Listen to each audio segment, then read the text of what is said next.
what were the key business objectives, the activities that were going to take place on the station? The original plan was that, and correct me, was mothball it, figure out what to do with it, and then at some point possibly use it as a construction shack to build something bigger and to give the tether up. That came after.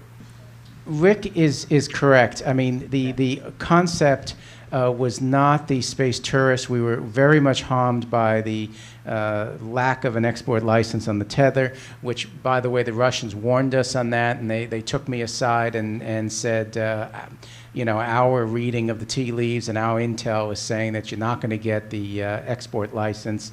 And I went up to New York and I met with some people in branding and sponsorship. And you have to remember, as I'm sure everyone in this room does, that the Mir was a late night comedian's joke at the time.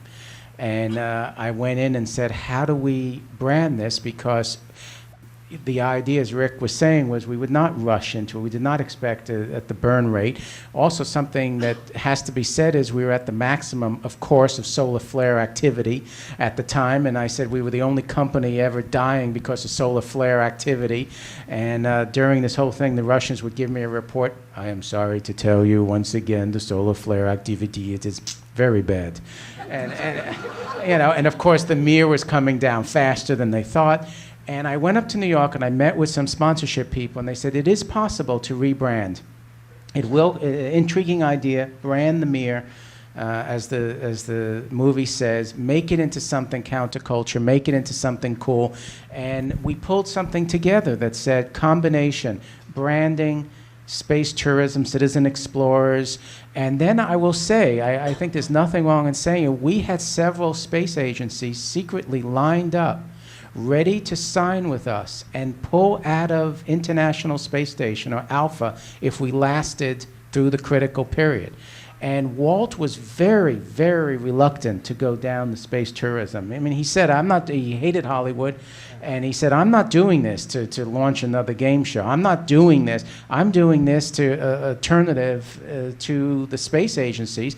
And I suppose I shouldn't say who it was, but we had one governmental space agency, a member of ISS, saying, if you last X period of time, we'll pull out of ISS and we'll go with you guys. I mean, we agree on this.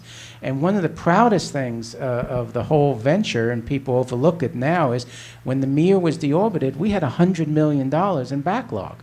I mean, it's worth saying that we had Mark Burnett of Survivor and NBC had announced a game show where the winner would go to space, and they even did the commercials during the Olympics called Destination Mir. We were in secret negotiations with James Cameron to do an IMAX film. We had two of the government space agencies signed at a couple of million apiece, and we had Tito's money. And you add that up, and you're looking at about $100 million in backlog, and that's from, you know, start to finish in 8 months.